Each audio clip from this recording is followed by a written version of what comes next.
할렐루야, 할렐루야. 오늘도 하나님의 크신 은혜와 사랑이 여러분과 함께 해주시기를 소망합니다. 우리 옆에 분과 이렇게 인사합니다. 사랑하고 축복합니다. 한 번만 더. 이렇게 멋있는 당신 함께 예배할 수 있어서 영광입니다. 시작.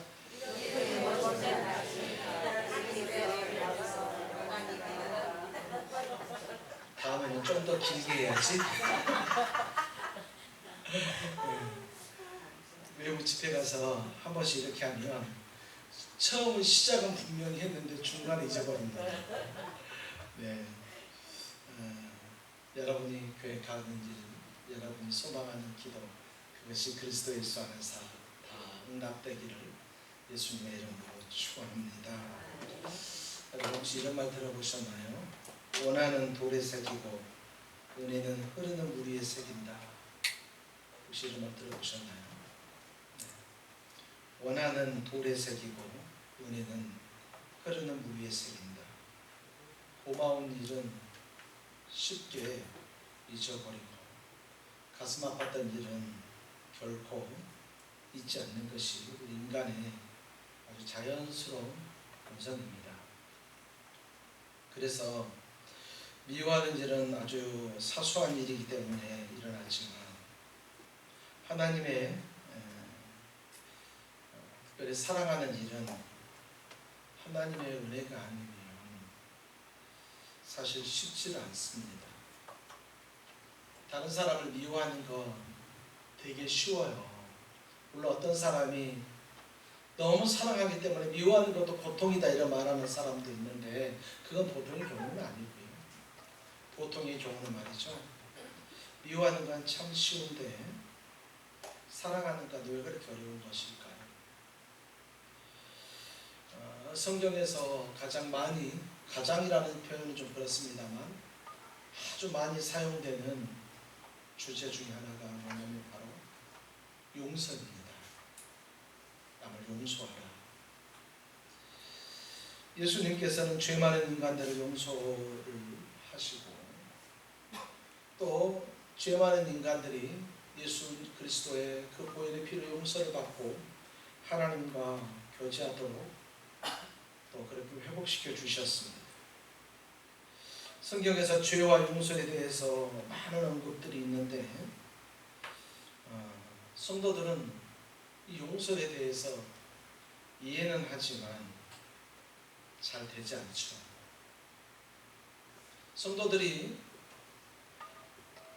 예수님의 사랑으로 용서하라 라고 말하니까 이해는 됩니다. 그 말이 어떤 말이고 어떤 의미인 줄은 압니다. 그런데 왜 그렇게 잘 안 되죠?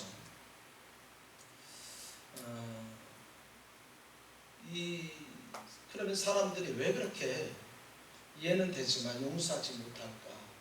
첫 번째 이유가 있습니다. 나는 용서를 구할 수가 없다. 사람들은 자기 스스로 용서를 구할 수 없다고 생각하는 것입니다. 스스로 우울증이나 걱정 같은 이런 것들을 만들어내는 많은 해로운 이 죄책감들이 있어요. 내가 지은 죄가 얼마나 큰데 내가 용서를 구해? 아니야, 나는 용서받을 수 없어. 성도들 사이에서도 말이죠. 이런 마음을 가지고 있는 사람들이 있어요. 두 번째는 나는 용서받았다고 느끼지 않는다. 우리가 다른 사람에게 용서해 줄 것을 청하였을 때 때때로 우리는 진정으로 용서받지 않았기 때문에 용서받지 않은 것 같은 느낌이 들 때가 있습니다. 성경에서 우리에게 너희 죄를 용서해 줬다. 예수님께서 십자가의 보혈로 우리를 용서해 주셨다 라고 하지만 아닌 것 같은데, 나는 아직 용서받지 않은 것 같은데, 내가 그렇게만 느껴지는 거예요. 용서받지 않은 것 같다. 나는 용서받았다면 뭔가 달라야 되잖아. 용서받았다면 내 마음에 뭔가 자유함이 있어야 되잖아. 이런데 여전히 내 안에 자유함이 없는 거 보면 나는 용서함을 받은 건 아닌 것 같다. 그러나 사랑하는 성도 여러분, 여러분의 마음이나 느낌과 상관없이 우리는 예수의 보혈의 피로 용서받은 것을 반드시 기억하기를 소망합니다. 아멘. 세 번째로, 하나님께서 우리를 용서했다는 것을 알지만, 그것은 정말 내가 그걸 알고 믿지만 나는 다른 사람을 용서할 수 없다. 우리 이런 부류에 속하는 사람들 중에 한 사람일 수도 있습니다. 저와 여러분들. 하나님이 나를 용서해 주셨다는 건 나는 안다. 근데 어떻게 다른 사람을 용서할 수 있겠는가? 나는 그렇게 못할 것 같다. 이렇게 얘기합니다. 루이스 스미즈라는 사람이 있습니다. 용서하는 것은 종종 이상하게 보이는 힘든 일이다. 그러니까 이 사람이 봤을 때 용서는 어떻게 그걸 용서해? 상식이 안 되잖아. 상식적 말이 안 되잖아. 어떻게 그걸 용서하냐 말이야. 용서할 수 없어 라고 이렇게 말할 만큼 이상하고 이렇게 힘든 일이다, 이렇게 얘기합니다. 여러분, 우리가 때때로 말이죠, 용서를 시도합니다. 때때로 생각날 때 우리를 힘들게 했던 사람을 용서하기도 합니다. 오늘은 용서하고 내일은 또 미워하는 우리의 마음 아닌가요? 오늘은 기껏 용서했어요. 오늘 목사님께서 말씀하시는데 용서해야 기도응답 받는다고 하니까, 용서해야 내 삶이 변한다고 하니까 그 말씀 듣고 눈물을 흘리면서 기도할 때는 용서가 돼요. 근데 그 사람 때문에 당한 그 어려움과 고난이 내 안에 있으면 말이죠, 용서가 되지 않고 다시 또 미워지는 거예요. 언제 용서했나는 것처럼 말이죠, 다시 미워합니다. 그러다가 또 말씀 들으면 또 용서합니다. 그러다가 또 미워합니다. 여러분, 우리 모습 이런 모습 아닌가요? 그러나 여러분, 분명히 아십시오. 우리가 그렇게 산다 할지라도 따라서 볼까요? 나는 한 번만 더, 나는 용서해 주는 사람이다. 한 번만 더, 나는 용서해 주는 사람이다. 여러분, 기억하길 소망합니다. 여러분들 혹시 미워할 수도 있어요. 하지만 여러분들이 시시때때로 용서해 준다는 그것 때문에 어느 순간 되면 여러분도 모르는 사이에 이미 용서가 되어버렸고 더 이상 기억나지 않을 수 있어요. 하나님께서 나를 용서해 주는 건 하지만 나는 도무지 다른 사람을 용서해 주지 못한다는 것 때문에 죄의식 갖지 마십시오. 그것 때문에 죄책감을 갖지 않기를 소망합니다. 네 번째가 있는데 이럴 것 같습니다. 내가 잊어버릴 수 없을 것 같은데 어떻게 용서할까? 저 사람이 나에게 잘못한 것은 내가 잊어버릴 수 없는데 어떻게 용서할 수 있는가? 그럴 수 없다. 내가 못 잊는데 어떻게 용서하는가? 이런 사람들이 있습니다. 다섯 번째, 내가 용서받았다는 것을 알고 있지만 내 스스로 나 자신을 용서할 수가 없어서 죄책감을 느낀다. 내가 정말 하나님께서 나를 용서해 주셨다. 십자가의 보혈의 피로 도저히 사람으로서는 용서받을 수 없는 죄임에도 불구하고 하나님께서 나를 용서해 주셨다는 것을 나는 알고 있다. 하지만 다른 사람이 용서하고 하나님이 용서했어도 내가 나를 용서하지 못하는데 내가 어떻게 용서받은 사람인가? 여전히 이렇게 죄책감을 갖는 사람들이 있어요. 이렇게 다섯 가지는 저희들이 강의할 때도 많이 하고 있는 게리 콜린스가 그의 책에서 얘기하고 있어요. 죄와 용서를 다루면서 왜 우리가 다른 사람을 용서할 수 없는가? 왜 우리는 자꾸 용서와의 단어의 앞에 가면 이렇게 막히게 되어지는가? 그것에 대해서 그렇게 얘기하고 있습니다. 여러분, 사람들은 참 이기적이에요. 사람들은 사랑 대신 자기의 이기심으로 살아가는 경우가 정말 많습니다. 어쩔 때는 정말 내가 하나님의 사랑이 있는 것 같지만 어쩔 때는 하나님의 사랑이 아니라 하나님의 생명도 내 안에 없는 것 같습니다. 도저히 우리 자신을 보면 또 주변 사람들을 보면 어떻게 저럴 수 있지? 아니 사람이라면, 죄송합니다, 좀 과격한 표현을 해서, 인간이라면 어떻게 저럴 수가 있지? 이런 표현을 할 때가 있습니다. 그런데 말이죠, 그래서 예수님이 오신 거예요. 여러분, 우리가 가끔 TV나 언론에서 말하는 그런 사람들처럼 범죄하지 않았기 때문에 우리가 그런 것 같지만 우리는 우리를 알고 있잖아요. 여러분들이 여러분들을 알고 있잖아요. 불안정하고, 가끔 내가 내 스스로를 봤을 때도 이건 아닌데 그런 생각 들 수 있잖아요. 그런데 주님께서는 그래서 우리를 통해서, 그래서 우리에게 오셔서 우리를 용서해 주신 것입니다. 오늘 저와 여러분들이 낸 이 본문 말씀, 누구에게 불만이 있거든 서로 용납하여 피로 피차 용서하되 주께서 너희를 용서하신 것 같이 너희도 그리하고, 이렇게 말씀하고 있는 이 말씀을 통해서 어떻게 하면 우리 속에 있는 미움의 죄를 끌어버리고 하나님의 사랑을 나아갈 수 있는가, 오늘 말씀을 통해서 한번 같이 살펴보려고 합니다. 사도 바울은 전 세계와 예수 그리스도, 또 교회와 구원에 관한 도리를 상세하게 설명하고 성도로서 어떻게 살아가야 할 것을 교훈합니다. 성도들은 하나님의 큰 사랑을 받았으나 그 안에 여전히 남아있는 이 본성들, 그 본성이 남아서 형제들을 미워할 수 있는 가능성이 부당합니다.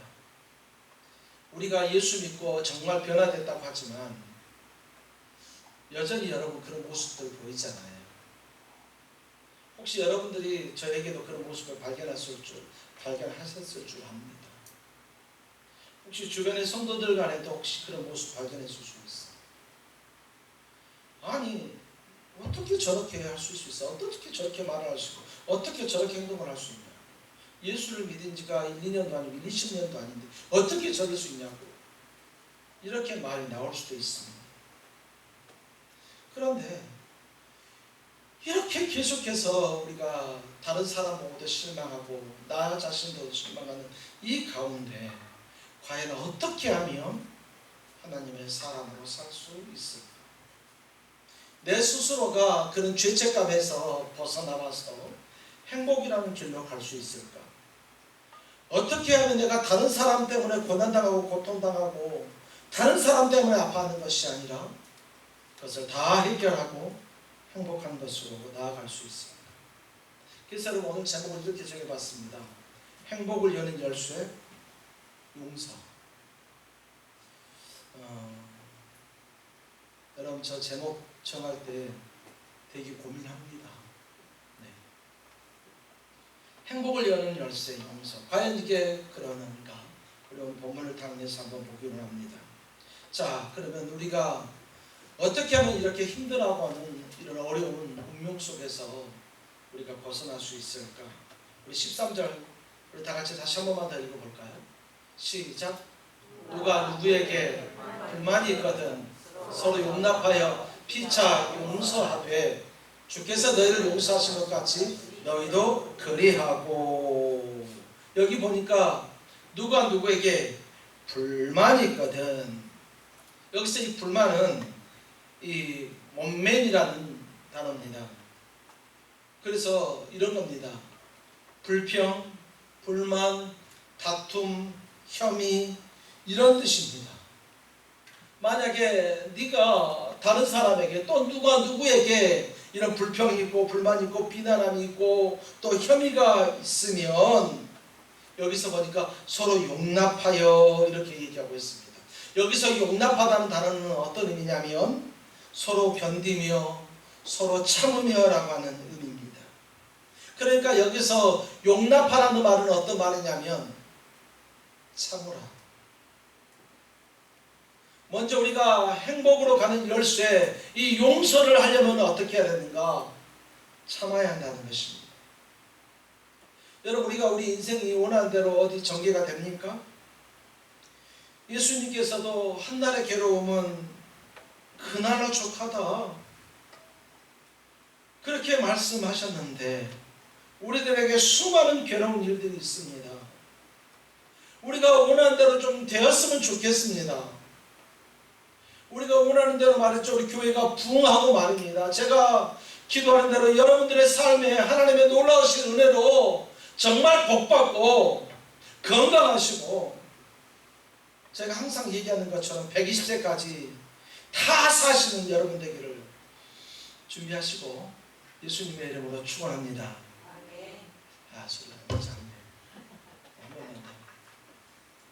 하나님께서 주시는 놀라운 은혜와 그 큰 복이, 조금 더 길게 하겠습니다. 여러분들이 하고 싶어하는 대로 이루고자 하시는 것들이 다 이루어지고, 여러분들이 연약했을 때도 강해지고, 여러분들이 소원하는 것들이 응답되어지고, 특별히 육신도 연약하지 않고 강건하여서 120세까지 사시다가 주일 예배 드리고 집에 가서 나 한숨 잡게 그렇게 하고 주무시다가 천국 가를 여러분들에게 소망합니다. 네, 아유, 좀 기니까 하면서. 하지만 우리 인생대로 됩니까? 왜 이렇게 날이 가면서 아프죠? 옛날에 어른들이 아프다고 그러면 아이고 왜 저러시나, 그러면 니도 내 나이 봐라 대봐라, 어른들이 그런 얘기 했잖아요. 근데 요즘에 여러분들 이렇게 말씀하시잖아요. 저는 나이가 되게 어려요. 죄송합니다. 근데 여기저기 아픈 데가 하나씩 둘씩 생겨요. 제가 여러 가지 계획들을 세우고 있습니다. 교회를 위한 계획, 성도들을 위한 계획, 또 특별히 다음 세대를 위한 계획들, 하나님의 나라를 위한 계획들, 울산 복음화를 위한 계획들, 이런 계획들을 세웁니다. 원하는 대로 정말 좀 잘 됐으면 좋겠는데 왜 이렇게 잘 안 되죠? 다른 것 빼놓고 말이죠. 왜 우리의 삶에 이렇게 고통이 따르고 고난이 따르고 괴로움이 따르니까? 어디 그것도 하루 이틀 일도 아니고 왜 이렇게 계속해서 이것들이 반복되어질까요? 만약에 하나님께서 선하시다고 한다면, 만약에 하나님께서 정말로 나를 사랑한다면 내게서 이 모든 것들을 사라지게 주셔야 되는 게 맞는데, 정말로 하나님이 나를 사랑하신다고 계속해서 말하는데 왜 내가 원하는 대로 잘 되지 않는 것일까? 내가 원하는 대로 되면 정말 좋겠는데. 그런데 성경을 보고 우리의 삶을 통해서 보면 그 일이 있었으니까 내가 오늘 지금 이 순간 여기 있는 것 같습니다. 하나님께서는 고난과 고통과 그 일을 통해서 하나님께서 어떤 분이신가를 알게 해주시는 것입니다. 만약에 저와 여러분들이 원하는 대로만 다 된다면 어떻게 될까요? 내가 원하는 대로만 되면 하나님이 어디 필요하겠습니까?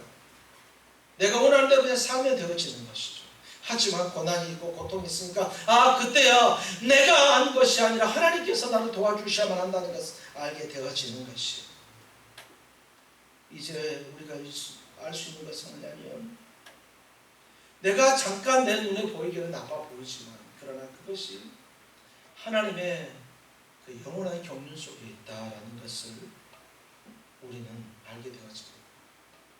성경 로마서 8장에서는 이렇게 말합니다. 우리가 알거니와 하나님을 사랑하는 자 곧 그 뜻대로 부르심을 입은 자들에게는 모든 것이 협력하여 선을 이룹니다. 비록 지금 내게 고난이 있고 고통이 있고 어려운 일이 있지만, 그러나 분명히 결국은 그것이 내게 선한 일이 될 것이다. 여러분, 지나간 일들 한번 상고해 보실래요? 옛날 일들 한번 기억해 보세요. 아찔한 일 없었나요? 운전하다가 교통사고 난 적은 없나요? 길거리 가고 있는데 어려움 당할 그런 위기에 처한 적은 없나요? 내가 잘하는 가운데 여러분 그런 어려운 고난이 없었냐 말입니다. 없는 사람이 거의 없을 정도죠. 개인적으로도 태어나자마자 죽는 것 같아서 저희 모친 저 위에 운목에다 나오니까 죽을 것 같다고 했는데, 지가 안 죽고 삐질삐질 이렇게 움직이고 살아나니까 그때 아 저거 안 죽을 모양인가 보다 라고 그래서 살려내서 지금까지 제가 여기 있는 거지 않습니까? 운전하다가 말이죠, 요즘에는 거의 그렇게 잘하지 않는데 옛날에는 희한하게 차만 타면 이렇게 졸리죠. 어떤 사모님이 그 오빠가 운전을 하고 있는데 옆에서 차를 타고 있는데 오빠가 조는 겁니다. 그래서 오빠가 졸지 마! 그랬더니 운전하다 오빠가 화를 내면서 이렇게 말합니다. 왜 조는데 잠 깨워? 이게 여러분 어떻게 이렇게 가도 안 죽고 살아있을까요? 길거리 가는데 갑자기 차가 지나가는 경우, 물건이 떨어졌는데 내 앞에 떨어져, 여러 가지 경우 있으면 우리는 이렇게 말합니다. 아이고 오늘 운 좋네. 그러나 그것이 운이 아니라 하나님께서 우리를 도와주시는 영원한 경륜 속에 있다면, 여러분 그 많은 속에 하나님께서 단 한순간도 여러분들을 모른 척하지 않고 오직 지켜주셨다는 사실. 여러분은 몇 번이나 간증을 했습니다. 제가 기차에서 떨어져가지고 약 10cm만 손을 옆으로 뻗었으면 손 다 짧아가고 아무것도 없었어요. 또 군대에서 이렇게 졸고 가는데 갑자기 빵 소리가 나서 고개를 드니까 제 앞에 기차가 확 지나가. 제가 군대 호송병으로 있었으니까 군수사관이었어요. 그러니까 말이죠, 하나님이 만약에 지켜주시지 않았다면 오늘날 제가 있을 수가 없을 것입니다. 이상한 거 먹어가지고 배탈 나가지고 막 아파했을 때 말이죠, 너무 막 힘들었을 때 요즘에 그냥 약 먹으면 그냥 나아지니까 별일 아닐 것처럼 생각합니다. 그러나 과거에는 그것 때문에 사람들이 죽었잖아요.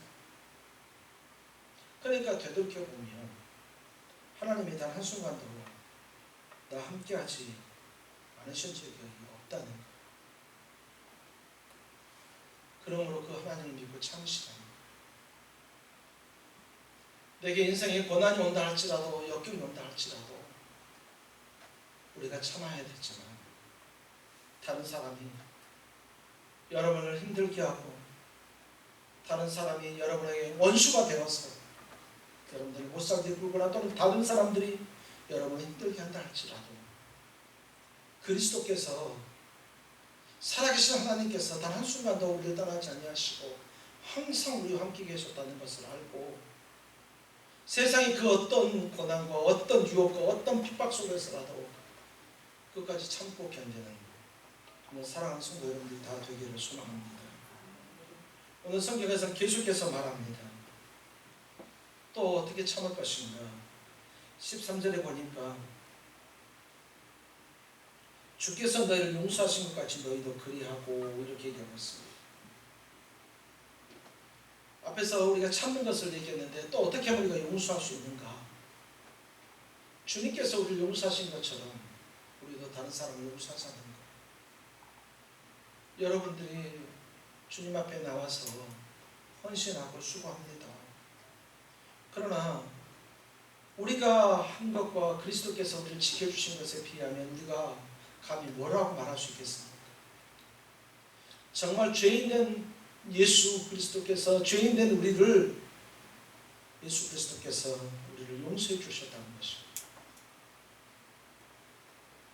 도저히 우리가 용서받을 수 없을 것 같음에도 불구하고 용서해 주신 주님처럼 오늘 저와 여러분도 다른 사람을 참고 또 용서하시는 우리 여러분들이 되기를 소망합니다. 주님은 십자가의 고난을 당하실 때 마취를 해가지고 말이죠, 못을 박아도 안 아프셨던 것이 아니에요. 주님은 다른 사람이 모욕할 때 말이죠, 주님이니까 괜찮은 거 아니에요. 주님은 다른 사람이 자기에게 뺨을 때릴 때 하나님이시니까 괜찮은 게 아니에요. 주님께서는 다른 사람이 조롱하고 말이죠, 손가락질하고 그렇게 하실 때 주님이니까 괜찮은 거 아니에요. 지금 시중에 나와 있는 예수님의 십자가의 고난의 그림을 보면 예수님께서 속옷 같은 걸 같이 입는 것 같은 것 같지만 그 당시에 누가 죄인에게 그런 걸 입혀서 그래요. 빨가벗긴 상태에서 온몸이 다 드러난 상태에서 십자가에 못 박히실 때 주님이기 때문에 부끄러움이 없는 게 아니에요. 주님도 우리 사람으로 사셨기 때문에 동일하게 고난당하신 거, 힘들고 아프고 모욕당하시는 거 힘들어요. 그래서 한번 쓰러졌을 때 베로니카가 그에게 이 수건을 줬을 때 고마웠을 거예요. 계속해서 걸어갔을 때 옷을 벗기고 그랬을 때 얼마나 창피하고 얼마나 부끄러웠겠어요. 그러나 그럼에도 불구하고 주님께서는 그 모든 것을 참으십니다. 왜죠? 오늘 여기는 저와 여러분들 때문입니다. 히브리서 12장 2절에서는 이렇게 말합니다. 믿음의 주여 또 온전케 하시는 예수를 바라보자. 그는 그 앞에 있는 기쁨을 위하여 십자가를 참으사 부끄러움을 개의치 아니하시더니 하나님 보좌 우편에 앉으십니다. 여러분, 우리는 예수님을 본받아야 합니다. 그분이 참으셨던 것처럼 우리는 형제들을 참고 그 형제들을 용서해 줄 수 있어야 합니다. 신앙의 깊이는 어디에서 나오는가? 죄송하지만 교회에 다닌 연수가 아니에요. 신앙의 깊이는 죄송하지만 직분이 아니에요. 신앙의 깊이는 사랑의 깊이입니다. 내가 얼마나 사랑하느냐가 내 신앙의 깊이인 거예요. 여전히 다른 사람을 용서하지 못하고 짜증내고 화내고 분노하고 시기하고 저주하고 있다면 우리는 다시 한 번 더 살펴봐야 합니다. 신앙의 깊이는 사랑의 깊이입니다. 그럼 사랑의 깊이는 또 무엇의 깊이일까요? 그것은 바로 인내의 깊이입니다. 정말로 내가 얼마나 참고 견디는가? 다른 사람을 용서하기 위해서 내가 얼마나 참고 견디는가? 그 인내의 깊이가 바로 우리 사랑의 깊이이고 그 사랑의 깊이가 우리 신앙의 깊이라는 것입니다. 그리스도께서는 우리 같은 죄인을 받아주셨습니다. 그로 인해 우리와 하나님의 사랑의 관계가 형성이 되었고 그로 인해서 저와 여러분들이 천국을 갈 수 있는 하나님의 백성이 되었습니다. 여러분, 이 하나님의 은혜를 기억하십시오. 이 하나님의 사랑을 기억하십시오. 그리고 그 사랑으로 다른 사람을 용납하시고 다른 사람을 참으시고 다른 사람을 용서해 줄 수 있는 오늘 저와 여러분들이 되기를 소망합니다. 자꾸 여러분 무조건 내가 생각하는 걸로 하려고 좀 하지 마십시오. 인내의 깊이가 사랑의 깊이라는 것을 알고 그 사랑의 깊이가 신앙의 깊이인 것을 알고 우리 그들 앞에서는 믿음의 성도들이 되기를 소망합니다. 오늘 13절에서 계속해서 주께서 너희를 용서하신 것 같이 용서해야 된다 얘기합니다. 여러분, 어느 성도가 완벽합니까? 우리가 얘기하는 여러분, 주기철 목사님, 손양원 목사님, 우리 믿음의 선배들이 있습니다. 꼭 닮고 싶은 그들의 믿음이 있습니다. 그러나 그들이 완벽했나요? 그렇지 않아요. 저희들이 제가 너무나도 좋아하는 외국의 목사님들 있습니다. 찰스 스펄전 목사님이나 조나단 에드워드 목사님, 이런 목사님들 제가 너무너무 좋아해요. 그럼 완벽했나요? 아니라니까요. 제가 젊을 때 꼭 그분 따라서 그분처럼 해보고 싶었던 빌리 그레이엄 목사님 어떻습니까? 완벽했나요? 그렇지 않아요. 그들도 완벽하잖아요. 근데 왜 옆에 있는 성도들에게 완벽을 기대하는 거죠? 오늘 저와 여러분, 왜 주변의 사람들에게 완벽을 기대하는 거예요? 완벽할 수가 없어요. 그러면 어떻게 해야 될까요? 오늘 우리는 내가 하나님 앞에 서면서 나는 용서를 받았지만 내가 저 형제를 용서하지 못한다고 합니다. 주님, 오늘은 내가 용서를 받았으므로 내일은 저 형제를 용서하겠습니다라고 고백하면서 살아가는 오늘 저와 여러분들이 되기를 소망합니다. 날마다 우리가 용서하며 날마다 사랑하며 살면 얼마나 좋겠습니까? 그러나 그렇지 못한 게 우리의 인생이 우리의 삶의 모습이지 않습니까? 한 가지 여러분 정말 감사한 것이 있는데 그것은 하나님께서 우리를 구원해서 그리스도의 몸에 접붙였습니다. 제가 아침에 교회를 오는데 펜스 옆에 이렇게 꽃대가 하나 나와가지고 있지 않습니까? 이 난초 하나가 너무너무 예쁘게 펴가지고 저한테 인사하는 것 같았어요. 여러분들은 잘 모르겠고 제가 딱 하니까 꽃대를 보니 꽃이 너무너무 예뻐요. 어떻게 했을까요? 사진 찍었죠. 해가지고 확대해가지고 해가지고 사진 찍는데 너무너무 예뻐요. 꽃이. 압니다. 남자가 꽃이 이뻐지고 사진 찍기 시작하면 나이 든 거란 걸. 근데 말이죠, 정말 너무너무 예쁜 거예요. 어쩜 그렇게 예쁠 수가 있죠? 아마 우리 권사님들이 정말 수고 많이 해서 이렇게 예쁘게 된 것 같아요. 가끔 TV나 어떤 인터넷 매체를 보면 이 꽃나무의 색깔이 이상하게 색깔이 막 바뀌는 것들이 있어요. 이유가 뭐냐면 바로 접붙였기 때문에. 그냥은 단순해요. 그런데 조금 접붙이면 말이죠, 너무 색깔도 예뻐지는 거예요. 저와 여러분들이 그리스도에게 접붙여주기 전에는 말이죠, 죄인으로 도무지 형편없는 사람이고 지금일 수도 없었어요. 그러나 저와 여러분들이 그리스도 안에 접붙여짐으로 말미암아 하나님의 자녀가 됐습니다. 과거의 우리 모습이 좀 죄송합니다, 그저 그랬다면 지금 우리의 모습은 여러분이 상상할 수 없을 정도로 아름다워졌다는 것.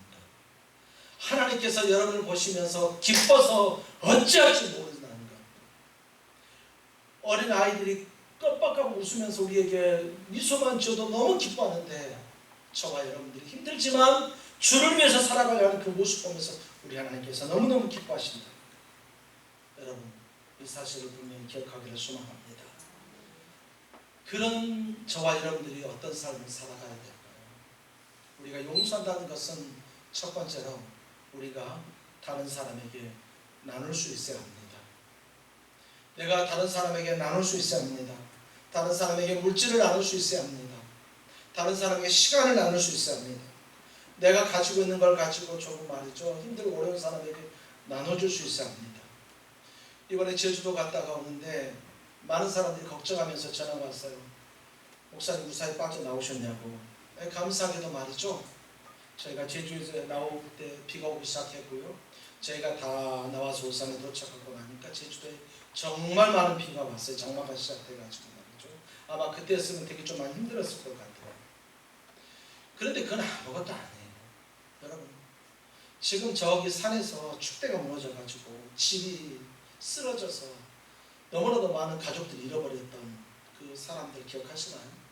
작년에 있었던 일이잖아요. 얼마나 많은 사람들이 매몰돼서 죽고 집이 무너졌습니까? 그런데 무너진 그 집 옆에 조그맣게 온두막을 두고 조그맣게 정부에서 만들어준 그 집에서 쌓이는 그 할머니들, 그 어르신들을 TV에서 보여주셨습니다. 그들을 향해서 우리에게 긍휼한 마음이 생겨야 되지 않겠습니까? 나눈다는 것은 말이죠, 그들을 향해서 긍휼한 마음이 생겨야 되고 그들에게 우리의 물질을 나눠줄 수 있어야 되어지는 거예요. 우리가 그들을 섬길 수 있어야 되는 거예요. 입술로는 말하지 말고, 입술로만 말하지 말고 실제로 그들을 도울 수 있어야 된다는 것이.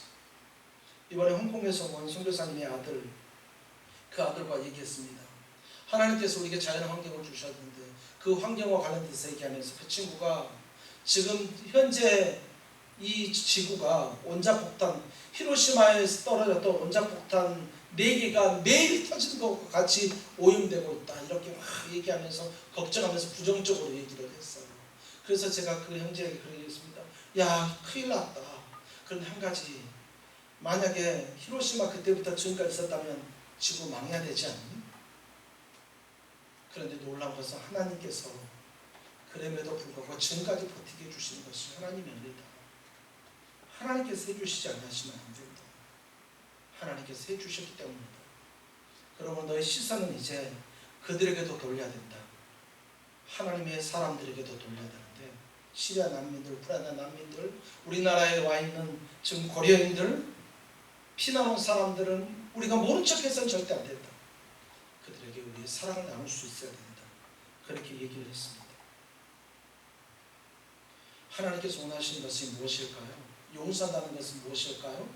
참고 그들에게 우리의 사랑을 나눌 수 있어야 되는 것입니다. 두 번째는 우리의 용서를 위해서 우리의 영혼의 섬김이 필요합니다. 물질로 나눈 것으로 끝나는 것이 아니라 그들의 영혼을 섬길 수 있어야 합니다. 여러분, 우리 주변에 많은 분들 계십니다. 우리 주변에 많은 힘든 분들이 있습니다. 그분들을 우리가 어떻게 영혼을 섬길 수 있을까요? 우리가 1,000원짜리, 10,000원짜리 하나 준다고 해서 그들의 영혼을 섬기는 것이 아닙니다. 당연히 그 물질도 필요하지만 그들의 영혼을 섬긴다는 것은 그들이 살아계신 하나님 앞에 설 수 있도록 우리가 도와줄 수 있어야 하는 것입니다. 죽어가는 사람이 있음에도 불구하고 세상에서 잘 나가고 잘 살고 있으니까 그들을 그냥 놔두는 것이 아니라 그들이 지금 세상에서는 어떤 상황에 어떤 환경에서 살아갈지 모르지만 그 영혼이 죽어가고 있다면 그 영혼들에게 예수 그리스도를 전함으로 그들을 섬길 수 있어야 한다는 것입니다. 죄로 인해서 영혼이 죽어가는 것이 아니라 그 죄에서 노임받을 수 있도록 저와 여러분들이 도와줘야 하는 것입니다. 오늘 말씀의 결론을 내주려고 합니다. 정말 우리는 쉽게 미워합니다. 그러나 쉽게 용서하지 못합니다. 우리는 쉽게 사랑을 얘기합니다. 그러나 진정한 사랑은 하지 않습니다. 만약에 우리가 미워하는 마음을 가지고 하나님 앞에 기도한다면 그 기도는 하늘에 올려지지 않을 것입니다. 우리가 용서하지 못하는 마음으로 하나님 앞에 엎드리면 하나님은 그 기도를 받으시지 않을 것입니다. 그러나 저와 여러분들이 진실로 용서하고 진실로 사랑하면서 진실로 참으면서 그들을 용납하고 참고 용서한다면 여러분들의 기도가 하늘에 상달될 수 있을 줄 믿습니다. 그러나 우리는 죄인된 우리 스스로를 위해서 눈물 흘리며 하나님 앞에 기도하고 나에게 어려움을 주고 힘듦을 주는 그들을 향해서 용서해 줄 수 있는, 그들을 용서하고 그들을 하나님 앞에 옮길 수 있는 그런 여러분들이 되길 소망합니다. 가끔 보면 제법 저와 여러분의 삶에 그리스도의 냄새가 나는 것 같습니다. 가끔 우리의 삶을 보면 제법 그리스도의 냄새가 나는 듯합니다. 그러나 어느 순간 화내고 분노하는 우리들의 모습을 보면 아이고 아직 멀었구나 생각이 들 수 있습니다. 그러나 그럼에도 불구하고 여러분 끝까지 주님을 바라고 주님을 순종하십시오. 에베소서 4장 31절로 32절에 이렇게 얘기합니다. 너희는 모든 악독과 노함과 분냄과 떠드는 것과 비방하는 것은 모든 악의와 함께 버리고 서로 친절하게 하며 불쌍히 여기며 서로 용서하기를 하나님이 그리스도 안에서 너희를 용서하신 같이 끝까지 예수 그리스도 그 한 분만을 믿고 바라고 사랑하면서 용서하는 우리 모든 성도들이 다 되시어서 우리 앞에 어떤 일이 있다 할지라도 끝까지 그리스도께서 주신 은혜로 행복한 삶을 살아가는 여러분 되기를 예수님의 이름으로 축원합니다. 우리 시간 같이 한번 기도하면